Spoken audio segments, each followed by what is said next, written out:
البینہ جیسے کھلی نشانی، دلیل، انگلش ٹرانسلیشن سے بھی شاید زیادہ اس کا مفہوم واضح ہوگا. بینہ کی انگلش ہوگی جیسے کلیئر پروف یا کلیئر ایویڈنس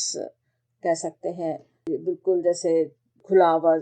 ایویڈنس، بالکل صاف صاف ثبوت مل جائے کسی چیز کا، وہ ہے بینہ. اب یہاں پر البینہ کس کو کہا گیا، اگلی آیت میں اس کی وضاحت مل رہی ہے. آیت نمبر 2 ہے سورہ بینہ کی. رسول من اللہ یتلو صحفا مطہرہ. رسول من اللہ، یہاں پہ کہا جا رہا ہے رسول اللہ کی طرف سے. رسول اللہ ویسے تو اکثر جگہ آتا ہے نا، لیکن رسول اللہ کے بجائے رسول من اللہ کہنا کیا ہے؟ نبی صلی اللہ علیہ وسلم، حضرت محمد صلی اللہ علیہ وسلم کے مقام کی اہمیت بتانے کے لیے اللہ کی طرف سے جو رسول بھیجے گئے. یتلو وہ پڑھتے ہیں، صحفا مطہرہ پاکیزہ صحف. صحف جو ہے صحیفے کی جمع. صحیفہ ہوتا جس پر کچھ لکھا جائے، کچھ اوراق جس پر لکھا جائے. کتب آسمانی کے لیے زیادہ تر جیسے مخصوص ہو گیا صحیفے کا لفظ، اور اس کی جمع صحف. اور مطہرہ کا لفظ پتہ ہی ہے طہارہ سے، پاکیزہ. تو صحف مطہرہ وہ اوراق جن میں پاکیزہ باتیں لکھی ہوئی ہوں، پاکیزہ احکامات دیے گئے، زندگی کو جیسے پاکیزہ بنانے کے لیے جن میں راستہ دکھایا گیا. اور جو کتاب جتنی خالصتاً اللہ کی طرف سے ہو اتنی ہی پاکیزہ ہوگی. پچھلے انبیاء کرام کے پاس بھی صحف مطہرہ ہی آئے تھے، لیکن انسانوں نے اپنی باتیں شامل کر کے انہیں آلودہ کر دیا. اب نبی صلی اللہ علیہ وسلم پر بالکل پیور، بالکل پاکیزہ کلام اتر رہا تھا جو آپ پڑھ کر سنا رہے تھے. اسی صحف مطہرہ کی تشریح میں حضرت ابن عباس رضی اللہ عنہ کا قول تفسیری روایات میں آتا ہے کہ انہوں نے کہا کہ اس سے مراد یہ ہے کہ یہ صحیفے جھوٹ، شک اور نفاق اور گمراہی سے پاک ہیں. وہ پاکیزہ کتاب ہے جس میں وہ چیزیں نہیں ہیں ایسی کوئی شک میں ڈالنے والی، کوئی غلط بات، کوئی نفاق کی بات نہیں. وہ صحف مطہرہ آپ پڑھ کر سنا رہے ہیں. تو اب ایک تو یہ کہ اللہ کے رسول خود ایک بڑی بینہ ہوتے ہیں نا، ان کا پاکیزہ ترین کردار، ان کی حق گوئی، پھر جیسی ان کی زندگی نبوت سے پہلے ہوتی ہے، اور پھر وہ اللہ کا پیغام سنائیں تو صاف صاف نظر آتا ہے کہ وہ اللہ تعالیٰ کے پاس سے ہی انہیں ملا ہے، اور وہ خود اپنی طرف سے پیش کر ہی نہیں سکتے تھے. نبی صلی اللہ علیہ وسلم کا سوچیں، کوئی امکان نہیں تھا کہ کہیں سے کہ آپ وہ کلام پیش کر سکتے. آپ کی زبان، آپ کی بات چیت بالکل الگ ہے، وہ کلام جو آپ پیش کر رہے ہیں وہ بالکل مختلف ہے. جو آپ اس میں باتیں بیان کر رہے ہیں وہ کہیں سے آپ کو پتہ ہی نہیں چل سکتی تھی سوائے اس کے کہ اللہ تعالیٰ کی طرف سے وحی نازل ہو. کتنی بڑی کھلی بینہ، صاف صاف نظر آ جائے، صاف پتہ چل جائے. تو وہ بینہ ہے. دونوں مل کر یہاں پہ جیسے ان کو بینہ کہا گیا، رسول من اللہ، ایک تو رسول اللہ کی طرف سے، پھر وہ جو پڑھ رہے ہیں صحف مطہرہ، تو وہ کیسی کھلی نشانی ہے. پھر یہ بھی کہ اللہ کے رسول کا لوگوں کی اصلاح کے لیے، معاشرے کو ٹھیک کرنے کے لیے اصلاح کی کوشش کرتے ہی چلے جانا، اصلاح کی کوشش کرتے ہی رہنا. کتنی مخالفتیں ہوں، کیا کیا مشکلات ہوں، یہ ساری چیزیں مل کر امت کے لیے کیسی کھلی نشانی ہوتی ہے نا. بالکل وہی جیسے ابھی ہم کلیئر ایویڈنس کہہ رہے تھے، بالکل وہی بات ہے کہ بالکل صاف صاف سمجھ میں آ جانے والی بات ہے. اور پھر وہ پیغام جو سناتے ہیں وہ خود پھر ایک بینہ، صاف کھول کر بتا دینے والا کہ کیا صحیح ہے اور کیا غلط. ان کے پیغام کا ایک ایک لفظ گواہی دیتا ہے نا. نبی صلی اللہ علیہ وسلم کا دے رہا تھا یا ہر نبی کا بھی یہی تھا کہ وہ اللہ تعالیٰ ہی کا نازل کرتا ہے. اس پیغام میں ایسی آیات ہیں جو حق اور باطل کو الگ الگ کر دیں. ان دونوں آیات سے پھر کیا بات سمجھ میں آئی؟ اللہ تعالیٰ کی طرف سے رسول اکرم کا، نبی صلی اللہ علیہ وسلم کا آنا اور وہ پاکیزہ صحیفے یعنی قرآن مجید پڑھ کر سنانا لازمی تھا، تاکہ لوگ کفر سے باز آتے، جن گمراہیوں میں وہ مبتلا تھے اس سے نکل جاتے.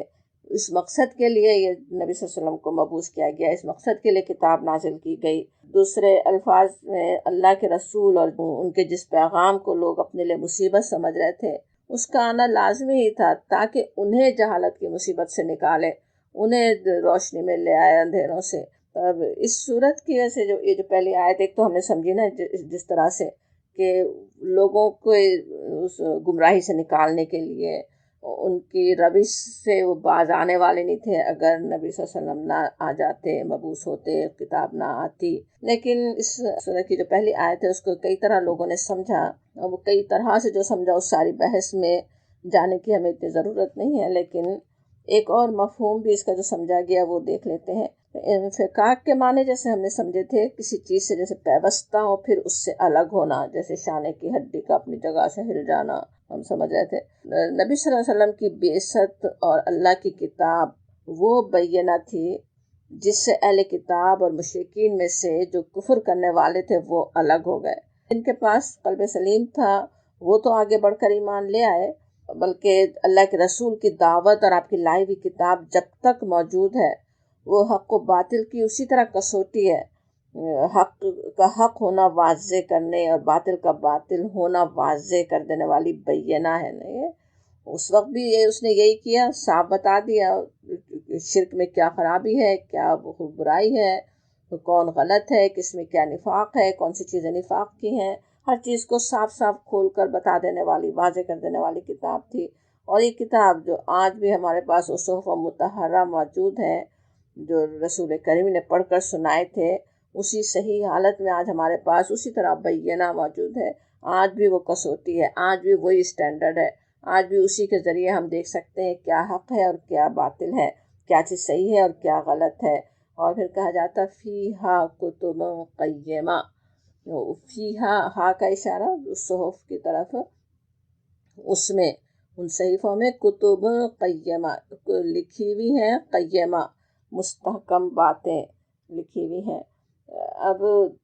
قیمہ کیا ہے؟ اس کا روٹ ورڈ ویسے تو قاف واو میم ہے۔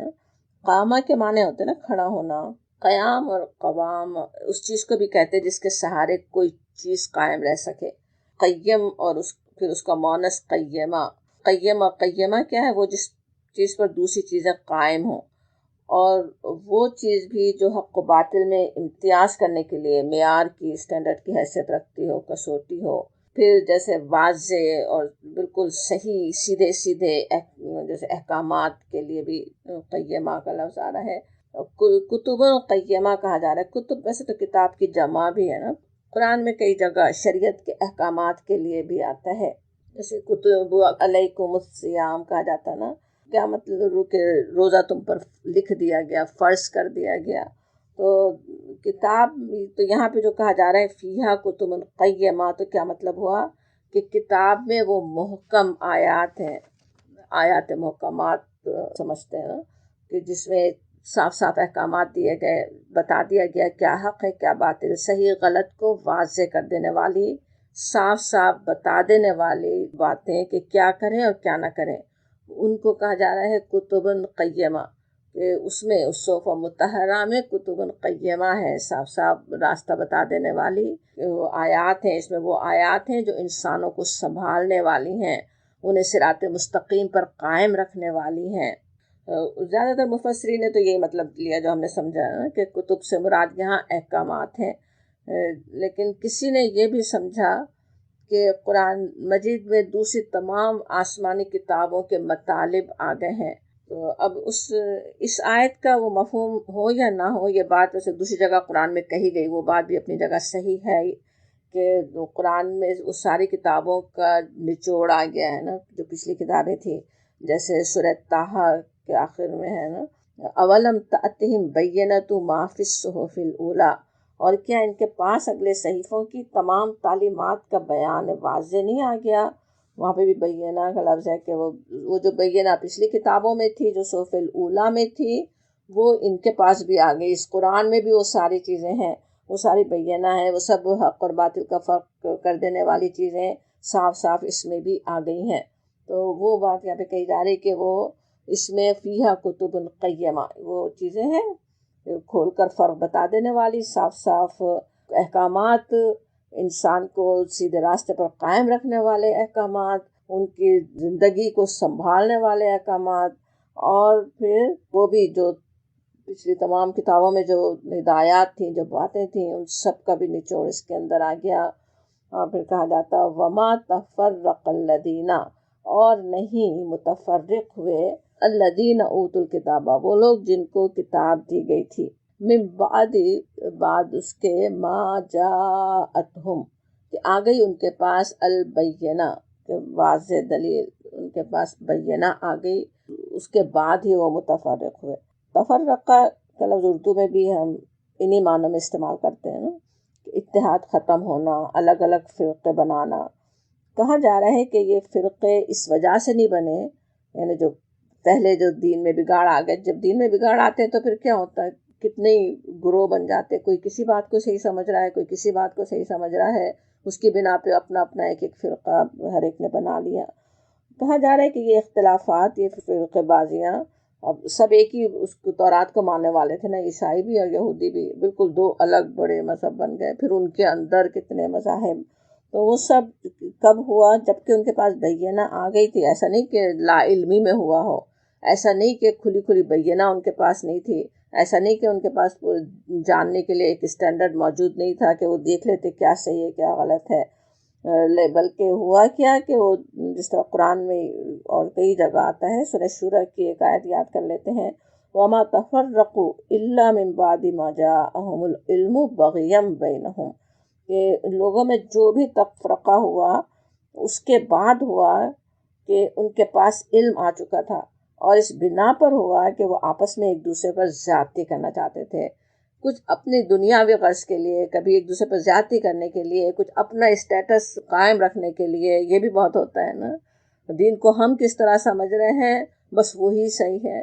اور دوسرا جو کہہ رہا ہے کہ اس کو اسٹیٹس وہ نہ مل جائے، اس کو گرانے کے لیے اپنی بات پہ زور بجائے دوسرے کی سمجھنے کے۔ تو یہاں پہ کہا جا رہا ہے کہ وہ بغیم بینہم، آپس میں ایک دوسرے پہ چڑھنے کے لیے، ایک دوسرے پہ زیادتی کرنے کے لیے وہ تفرقے کیے، ورنہ بینہ تو ان کے پاس بھی تھی، کھلی کھلی کتاب تو ان کے پاس ہی موجود تھی، ہدایت تو ان کے پاس بھی موجود تھی۔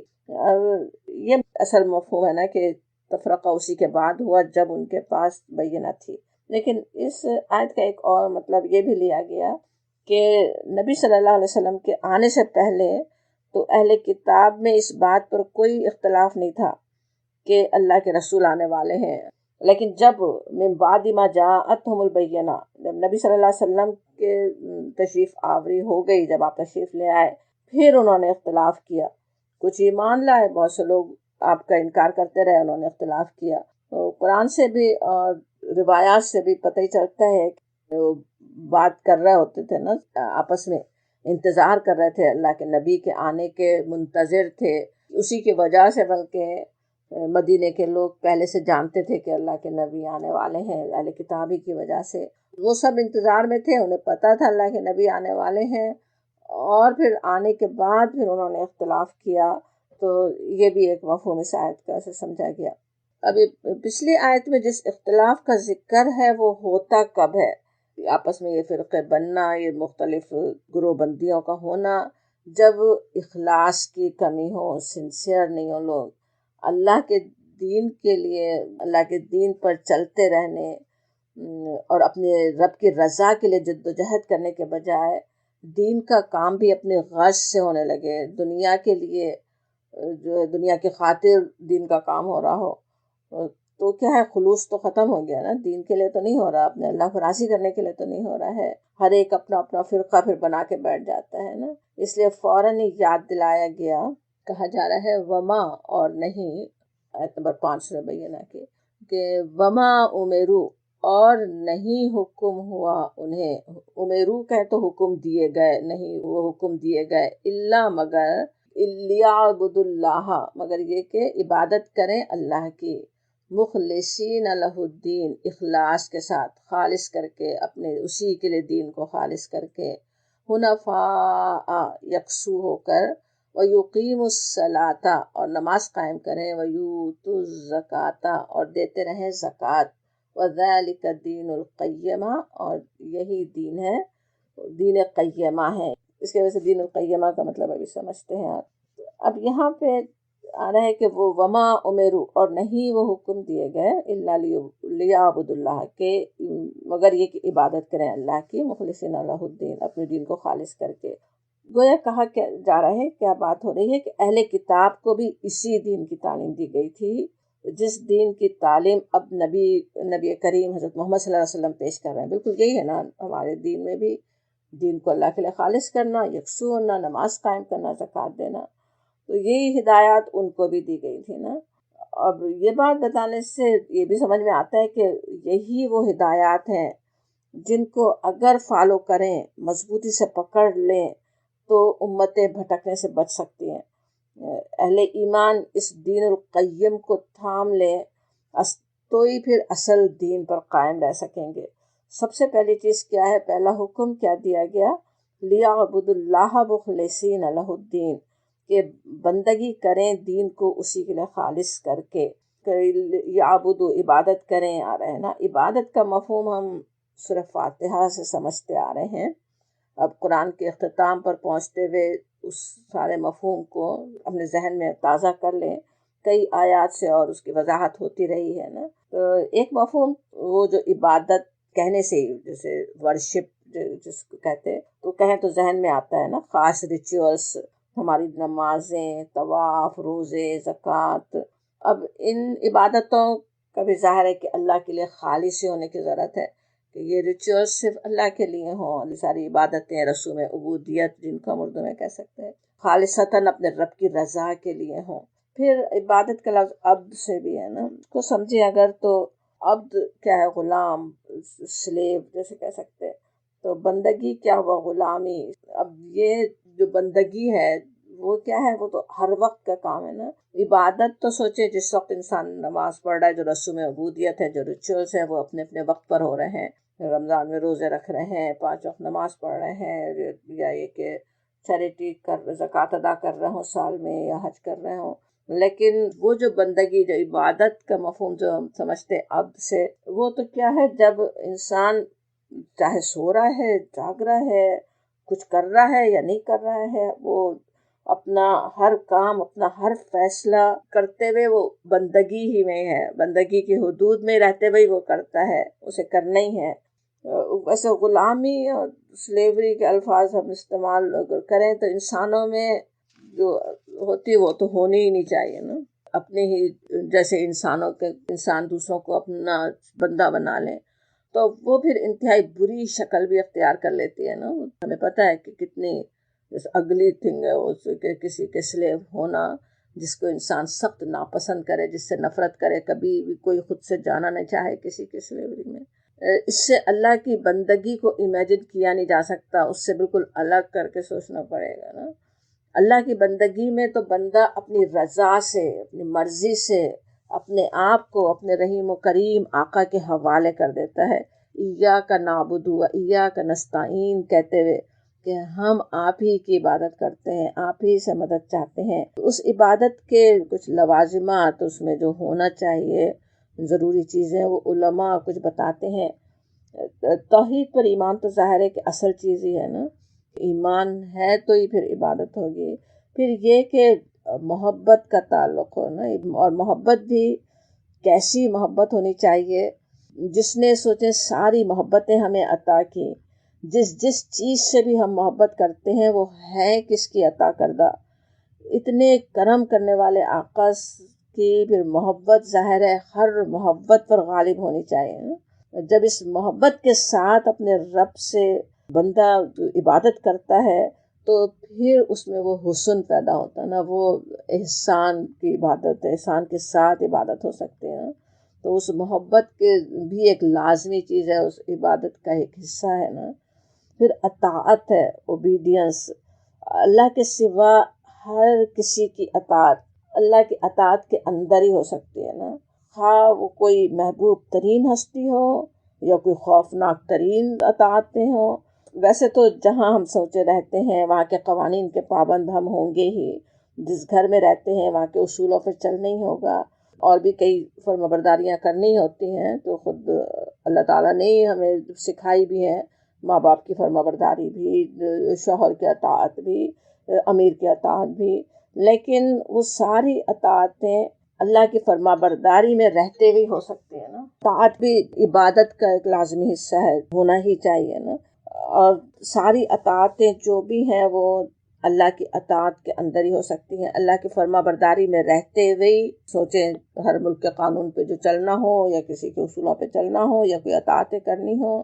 ہر چیز وہ اللہ کی اطاعت کے اندر ہی ہو سکتی ہے۔ اور پھر ہے خلوص، سنسیئرٹی،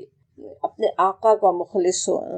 کہ اس کے لیے اصل سب وفادار ہو نا بندہ۔ سوچیں اگر کوئی اپنے آقا کا سچا مخلص ہے تو اس کے دشمنوں سے محبت تو نہیں کر سکتا، خواہ وہ اس کے خون کا رشتہ ہی کیوں نہ ہو۔ کتنی دنیا میں محبت کا بھی رشتہ ہو، وہ اللہ کا دشمن ہے تو وہ دشمن ہے۔ جو اللہ کا فرما بردار ہے وہ خواہ بالکل اجنبی ہے کوئی ہے لیکن اس سے محبت ہے۔ وہ اخلاص جتنا ہوگا، جتنے خلوص سنسیریٹی ہوگی، ظاہر ہے اتنے عبادت میں خلوص آئے گا۔ اور پھر توکل بتاتے ہیں علماء کہ اپنے رب، اپنے آقا پر توکل تو سمجھیں عبادت کا حسن بھی ہے اور عبادت کو آسان بنا دینے والا بھی ہے۔ اپنے رب کی قدرت اور عظمت پر بھروسہ ہو، اس کی رحمت و محبت پہ بھروسہ، اس کے وعدوں پر یقین۔ اب توکل پہ ایسا ہو کہ میری جیسے کوششیں، میری عبادتیں، میری نیتیں سب اس کی نظر میں ہیں، وہ میری ایک ذرہ برابر کوشش کو بھی بھولنے والا نہیں ہے۔ اس نے بہترین جزا کا جو وعدہ کیا ہے وہ ضرور ہی پورا کرنے والا ہے۔ یہ توکل اگر نہیں ہوگا تو سوچیں پھر عبادت کیسے ہوگی نا۔ تو پورا توکل، 100% سے بھی زیادہ اس پہ بھروسہ ہے۔ اور یہ کہ جو احکامات اس نے دیے، جو امتحان اس نے میرے لیے رکھے، وہ سب میرے ہی فائدے کے لیے ہیں، یہ بھی توکل کا حصہ ہے۔ تو وہ یہ اس طرح سے توکل ہو۔ پھر وہ جس طرح یہاں پہ کہا جا رہا ہے کہ وہ حکم دیا گیا تھا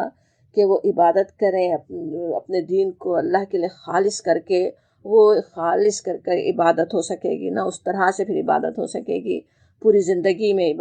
عبادتوں میں بھی، ریچول میں بھی احسان کی صورت آ جائے گی، حسن آ جائے گا، اور اپنی پوری زندگی کی عبادت بھی بہترین طریقے سے انسان کر سکے گا۔ اور پھر کہا جاتا حنفاء حنیف کی جمع پلورل،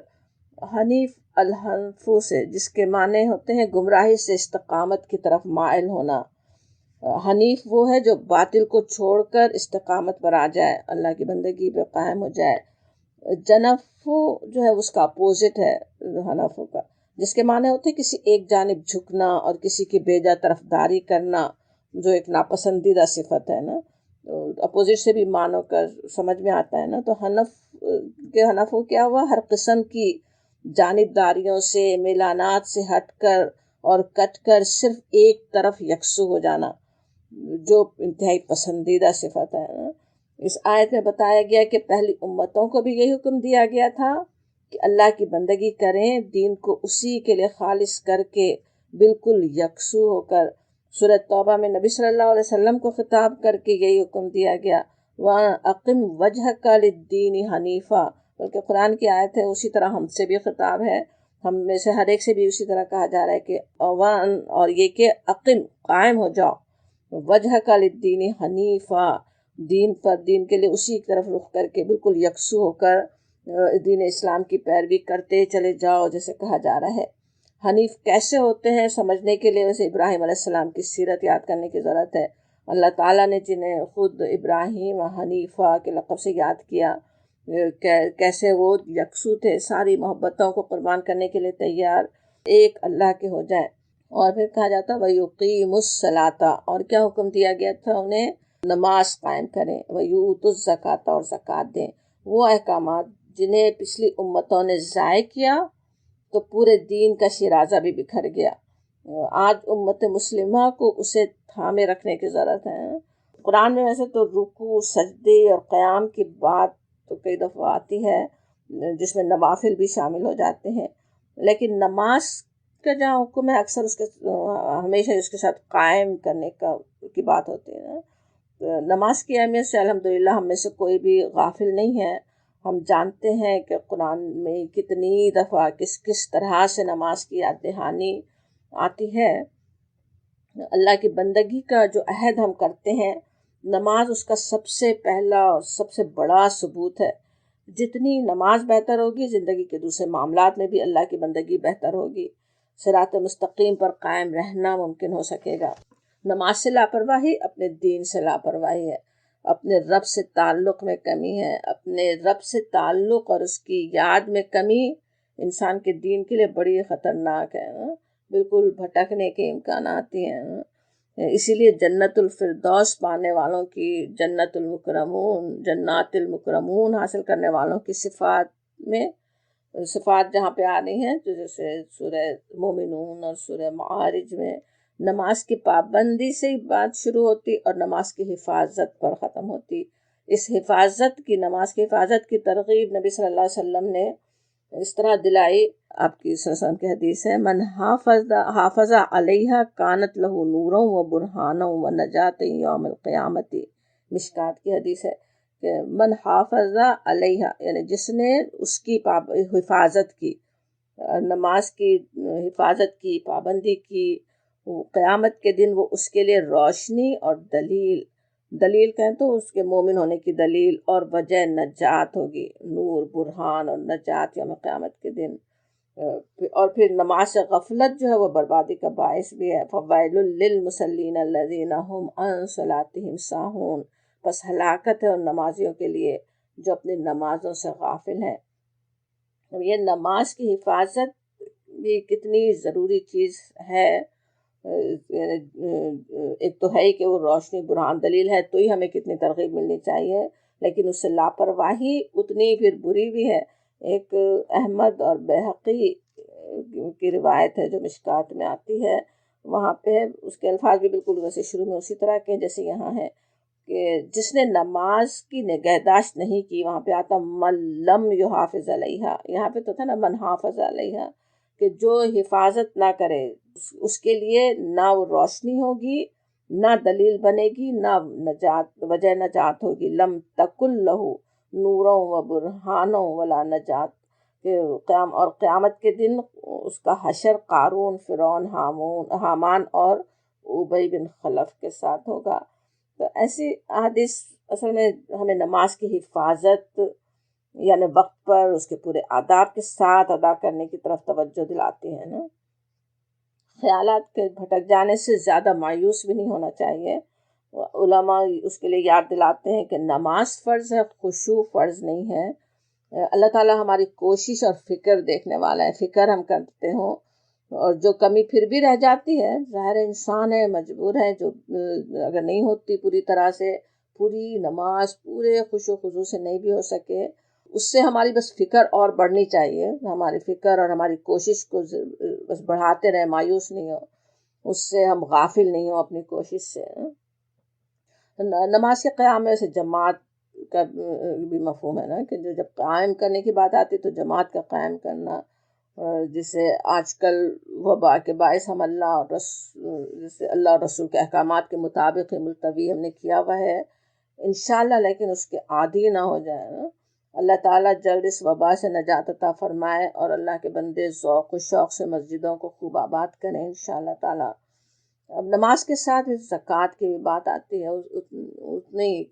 کئی دفعہ قرآن میں جو حکم آتا ہے نا زکوٰۃ کا، رب کی بندگی مکمل نہیں ہوتی جب تک اس کے بندوں کے حقوق، انسانوں کے حقوق ادا نہ کرے۔ مال میں مخصوص حصہ ضرورت مندوں کے لیے لازماً ہونا ہی چاہیے نا، اس کے لیے منیمم حصہ تو اللہ تعالیٰ نے فرض کر دیا، زکوٰۃ کی ادائیگی ہمیں کرنی ہے، جو وہ صرف سیونگ پر 2.5%۔ اور اگر سوچیں وہ زکوٰۃ کا بھی نظام چل جائے جس طرح ہونا چاہیے، نظام چل رہا ہو، تو اتنی خوشحالی بستی میں آ سکتی کہ کسی اور دوسرے صدقات کی تو حاجت بھی نہیں رہے، کسی کو ضرورت بھی نہ رہے، اتنی خوشحال بستی ہو سکتی۔ لیکن یہ کہ جب جیسی ضرورت ہے، زکوٰۃ کے علاوہ بھی مسکینوں کا خیال کرنے کی ضرورت ہے، بلکہ دینی ضرورتوں کے لیے بھی مال میں اپنے حصہ ہونا ہی چاہیے، تو اس طرف بھی توجہ دلائی گئی۔ مال کی محبت بھی کیا ہے، اگر وہ بڑھ جائے تو کیسے، وہ پھر دین سے غافل ہی کر دیتی ہے نا، تو اس وجہ سے اس کی بھی بات آتی ہے کہ وہ زکوٰۃ دینے والے ہوتے ہیں۔ اور پھر کہا جاتا ہے وَذَلِكَ الدِّينُ الْقَيِّمُ، یہ ہے راست رو، درست دین۔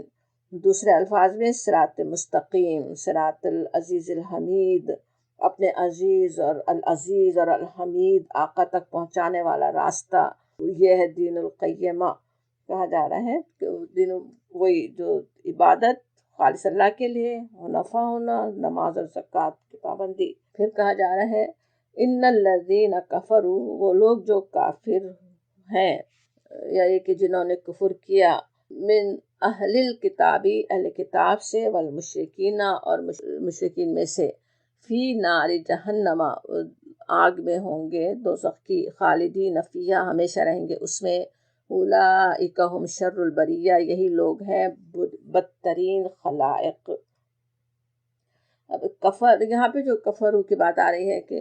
الذین کفروا، انہوں نے کفر کیا، اس سے مراد کیا ہے؟ نبی صلی اللہ علیہ وسلم کا انکار، قرآن کا انکار۔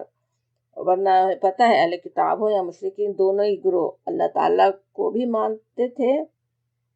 اور اپنے انبیاء پر بھی ایمان رکھتے تھے، لیکن نبی صلی اللہ علیہ وسلم کا جو انکار کر رہے تھے، ان کی یہاں بات آ رہی ہے۔ پہلی آیت میں ان کے جس کفر کی بات تھی، پہلی آیت بھی اسی طرح سے تھی نا، کہ جنہوں نے کفر کیا اہل کتاب اور مشرکین میں سے، وہ کیا تھی کہ ایمان کا دعویٰ کرتے ہوئے وہ کافرانہ عمل کرنا وہاں پہ مراد تھا، اللہ کی اطاعت پر قائم نہ رہنا۔ اس کے لیے اللہ تعالیٰ نے بینہ بھیج دی، سراجم منیرہ زمین پر آ گیا۔ نبی صلی اللہ علیہ وسلم کا نبی ہونا، اللہ کا رسول ہونا، اور یہ کہ آپ کی لائی ہوئی کتاب کا اللہ کی کتاب ہونا ان کے لیے بینہ تھا نا۔ وہ بینہ بالکل جیسے کرسٹل کلیئر پروف، بہت ہی کنونسنگ ایویڈنس۔ بینہ کے لیے انگلش ترجمے کا تو زیادہ ویسے سمجھ میں آتا ہے کہ کس طرح وہ کیا چیز ہے نا بینہ، کہ بالکل صاف صاف کھلا ہوا پروف۔ اور پھر بھی جو کفر کرے، جو چیز صاف صاف نظر آ رہی ہے اسے ماننے سے انکار کر دیں۔ سوچیں سراج منیرہ ہے نبی صلی اللہ علیہ وسلم، سورج نکلا ہوا ہو پھر بھی کوئی انکار کرے تو کیسی بات ہے، پھر کیا اس کا انجام ہونا ہے نا۔ تو وہ یہاں پہ پھر بتایا جا رہا ہے ان کے لیے پھر کیا ہے نا۔ یہ بھی ہم نے سمجھا تھا، پہلی آیت کے مفہوم ہم نے سمجھا تھا نا، کہ بینہ کے آ جانے کے بعد کفر کا کفر ہونا بھی سامنے آنے والا تھا، حق کا حق ہونا بھی سامنے آ جانا تھا، جیسا کہ سورہ الانفال میں بھی کہا گیا لیمیز اللہ الخبیث من الطیب ویجعل الخبیث بعضہ علی بعض فیرکمہ جمیعا فیجعلہ فی جہنم اولئک هم الخاسرون، تاکہ اللہ گندگی کو پاکیزگی سے چھانٹ کر الگ کر دے۔ بالکل اس طرح سے چھٹ گیا نا، کفر باطل الگ ہو گئے نبی صلی اللہ علیہ وسلم کی آمد کے بعد، اور ہر قسم کی گندگی کو ملا کر اکٹھا کر دے۔ اب سارے کفر ایک ہو گئے، اب وہ اہل کتاب میں سے ہوں کہ مشرکین میں سے ہوں یا کوئی اور ہوں، وہ سب کفر ایک ہو گئے۔ اب دو گروہ بن گئے، ایک ایمان لانے والے، ایک وہ جو کفر کرنے والے، اور پھر ہر قسم کی گندگی کو ملا کر اکٹھا کر دے، پھر اس پلندے کو جہنم میں جھونک دے، یہی لوگ اصل خسارے میں ہیں۔ تو یہاں وہ بات بتائی جا رہی کہ وہ ان کے لیے پھر نار جہنم ہے۔ اب حق کے واضح ہو جانے کے بعد بھی جو کفر کریں، ماننے سے انکار کر دیں، اللہ کے رسولوں کی اولاد ہونے پر بھروسے رکھے ہوئے، یا حامل کتاب ہونے کا،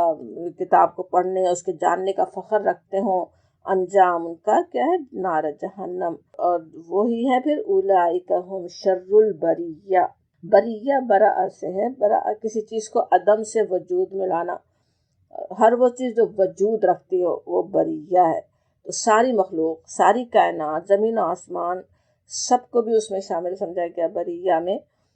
تو سمجھ میں آتا ہے کہ حق کو دیکھتے ہوئے، جانتے بوجھتے، سمجھ میں آنے کے بعد بھی جو اسے ماننے سے انکار کر دیں، ان سے بدتر کوئی مخلوق نہیں ہے نا۔ شعور اور تمیز، عقل اور سمجھ رکھتے ہوئے جو اپنے رب کے پیغام کو ماننے سے انکار کر دیں، جو اپنے آپ ہی سے اتنی بڑی چیٹنگ ہے نا ایک طرح کی، کہ بس پتہ چل رہا ہے صاف، دماغ کہہ رہا ہے، دل کہہ رہا ہے، مگر پھر بھی اس کو نہیں مانے، تو پھر اس کا سوچے وہ کیا کچھ نہیں، پھر بدترین عمل کر سکتا نا۔ اور بھی جو اتنی بڑی برائی جو کر لے تو پھر اس کے بعد تو کیا کچھ برائیاں اس کے لیے آسان ہو جائے نا، تو پھر انجام بھی ویسا ہی بدترین ہونے والا ہے، اور وہ بھی خالدین فیہا۔ پھر وہ بدترین انجام بھی ایسا نہیں کہ بس ہے تھوڑی دیر جہنم میں ہو، خالدین فیہا، ہمیشہ اسی میں رہنا ہے۔ اور اس کے مقابلے میں وہ لوگ جو ان الذین آمنوا، جو ایمان لائے، وعمل الصالحاتی اور جو عمل کیے جنہوں نے صالح نیک، اولئک ہم خیر البریہ، وہ یقیناً بہترین خلائق ہیں، ساری خلق میں سب سے بہترین۔ بہت سارے خلق تو سوچیں اپنے اختیار سے اللہ کی بندگی نہیں کر رہے ہیں، وہ تو پیدا ہی بندگی کے لیے ہوئے ہیں۔ اب انسان جب اختیار رکھتے ہوئے اپنے چوائس سے اللہ کی بندگی کرتا ہے تو پھر بلند مقام پا لیتا ہے، بلکہ کیسی بلندیوں تک اپنے آپ کو پہنچا سکتا ہے۔ اللہ کے قرب کو پانے کے لیے جیسی کوشش کرے گا ویسا ہی وہ نتیجہ بھی دیکھ لے گا نا۔ اب ایمان اور عمل صالح کی ساری تشریح بھی پچھلی آیت میں بھی دیکھ کے آ رہے ہیں، ویسے پورے قرآن میں بھی، کہ دونوں کیسے لازم و ملزومی ہے۔ اور عمل صالح اصل کیا ہے نا، عبادت کا مفہوم جو سمجھا اسی سے ہم سمجھ سکتے ہیں پوری زندگی میں جو عبادت کر رہا ہے، پوری زندگی میں اللہ کی رضا کے مطابق کام کر رہے ہوں، پھر ان کے لیے اللہ تعالیٰ نے ویسی بہترین جزا رکھی ہوئی ہے، اور بلکہ ان کی پہلی تعریف ہی کیسی کہ وہ ہم خیر البریہ ہے، ساری مخلوق میں سب سے بہترین وہ خلق ہیں۔ اور جزاؤہم، بدلہ ہے ان کا، جزا ہے ان کی، عند ربہم، ان کے رب کے پاس۔ بیان کرنے میں فرق بھی کیسا ہوتا ہے، دیکھیں پیچھے ان کے لیے تو بس ہے نار جہنم ہے ان کے لیے، خالدین فیہا، جس میں وہ ہمیشہ رہیں گے۔ اب اللہ کے نیک بندوں کی جزا ہے کا ہے تو وہ عند ربہم، ان کے رب کی طرف سے ہے، ان کا رب انہیں دینے والا ہے، کہ جنات عدن، جب باغات ہیں عدن ہمیشہ رہنے والے، تجری من تحتها الانہار خالدین فیہا ابدا، بہتی ہیں جن کے نیچے نہریں جن پہ وہ ہمیشہ رہیں گے۔ اب عدن کسی جگہ ایسے قرار پکڑنے کو، ٹھہرنے کی جگہ کو کہتے ہیں، جنات عدن کہیں تو دائمی قیام کی جنتیں، باغات اور پانی، جیسے انسان دنیا میں بھی اس سے کس قدر مرغوب ہوتا ہے نا، جھیل بس کھڑکی سے بھی نظر آ رہی ہے تو اپارٹمنٹ کی قیمت کے آسمان پہ پہنچ جائے گی، کتنا اس سے فیسینیٹ انسان ہوتا ہے نا، چاہتا ہے باغ کے اندر بھی قیام کی جگہ ہو، اس کے اندر رہنے کی جگہ، وہ بھی اس دنیا میں نہیں، وہاں پر جو اس خلاق کریم نے کیسی خلق اس کی دنیا میں ہم دیکھتے ہیں، کیا خوبصورتیاں اور کیا چیزیں ہیں اس نے جو اپنے خاص بندوں کے لیے تیار کی ہو، وہاں پہ وہ جنات و عدن کیسی خوشخبری ہے، جس کے حصول کے لیے سوچیں اس دنیا میں 4 دنوں کے لیے، دنیا ہے ہی کتنی نا، 4 دن بھی بڑی بات ہے، قرآن میں تو ایک پہر کی بات آتے ہیں، تو وہ کیسا نفع کا سودا ہے نا۔ خالدین فیہا، ہمیشہ رہیں گے ہی نہیں بلکہ خالدین فیہا ابدا بھی آتا ہے یہاں پہ، ہمیشہ ہمیشہ کے لیے رہنا، جس طرح سورہ کہف میں نا خالدین فیہا لا یبغون حولا، جہاں سے انسان خود بھی کبھی نہ نکلنا چاہے، جانا ہی نہیں چاہے گا، ایسی جگہ، ایسی مرغوب جگہ ہے کہ کبھی اس دل ہی نہیں بھرے، اور نہ کبھی کوئی اس سے وہاں سے کوئی نکالنے والا وہاں پہ ہے۔ تو یہاں پہ ہم دیکھ رہے ہیں جہنم کے لیے بھی خلود کی، ہمیشگی کی بات ہے، اور قرآن میں کئی مقامات پر ہے بھی، سورہ نبا میں لابثین فیہا احقابا آتا ہے، ایک کے پیچھے ایک طویل زمانہ آتے ہی چلا جائے گا۔ لیکن قرآن میں 2 مقامات یہاں پہ اور سورہ تغابن میں ایسے ہیں جہاں جہنم کے اور جنت کے خلود میں یعنی ہمیشگی میں تھوڑا فرق کیا گیا نا، جیسے جہنم کے لیے خالدین فیہا کی بات تھی اور اس کے لیے خالدین فیہا ابدا۔ ویسے تو جو جمہور کا، اہل سنت والجماعت کا عقیدہ تو یہی ہے کہ جنت اور جہنم دونوں ہی ہمیشہ ہمیشہ کے لیے ہیں، لیکن 1-2 علماء جو اکابر علماء میں سے بھی ہیں، جیسے ابن تیمیہ بھی شامل ہیں ان میں، وہ خیال ظاہر کرتے ہیں کہ ہو سکتا ہے کہ کبھی مدتوں کے بعد وہ وقت بھی آئے جب مجرموں کی سزا پوری ہو جائے، دونوں میں تھوڑا فرق ہو ان کے خلود میں، یہ سمجھتے ہیں نا کہ ان کا خاتمہ ہو جائے، واللہ عالم۔ تو اب یہ ہمیشہ ہمیشہ کی جنت سے بھی بڑی چیز کا ذکر پھر آگے آ رہا ہے، کہ کہا جا رہا رضی اللہ عنہم ورضوا عنہ، خوش ہوا اللہ تعالیٰ ان سے، ورضوا عنہ، اور وہ راضی ہوئے اس سے۔ ذرا سوچیں دنیا میں اپنے ہی جیسے ایک انسان کو خوش کرنا کتنا مشکل ہے، بلکہ اپنے سے چھوٹوں، اپنی اولاد جن کے لیے ماں باپ سے زیادہ کون کیا کر سکتا ہے، وہ بھی شاکی ہو سکتی ہے، شکوے ان کے بھی دل میں بھی رہ سکتے ہیں، زبان پہ بھی آ سکتے ہیں، اور جسے کچھ بڑا مقام مل جائے تب تو اس کو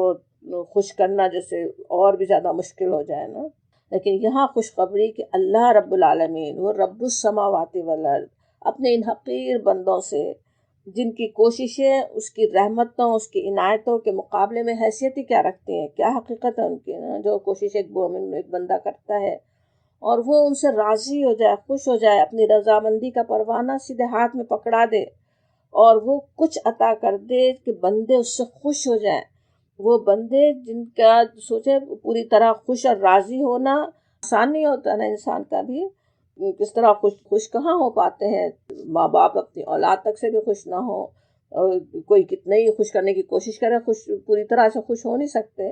وہ بندے اپنے اس رب سے بالکل راضی خوش، اور اللہ ان سے راضی، وہ اللہ سے راضی۔ پیچھے صورتوں میں بھی غالباً سورہ فجر میں راضیۃ مردیہ کی تشریح میں ہم نے تفصیل سے سمجھا بھی ہوگا کہ کیا اس کا مفہوم ہے نا، کہ بندے کا اللہ سے راضی ہونا کیا ہے۔ اللہ تعالیٰ کے جو احکامات ہیں بندہ اس پر راضی ہے، دل کی خوشی سے ان کے احکامات کو بجا لاتا ہے، اس دنیا میں جو نعمتیں اللہ نے عطا کی ان پر شکر گزار رہتا ہے، جو امتحان اللہ نے دیے اس سے کامیابی سے گزرنے کی کوشش کرتا ہے جزا فضا کرنے کے بجائے۔ تو جو کچھ اللہ نے اس کے لیے لکھ دیا اس پر وہ اپنے رب سے راضی رہتا ہے، تو پھر کیا ہوتا ہے، زندگی کا سفر بھی آسان ہو جاتا ہے،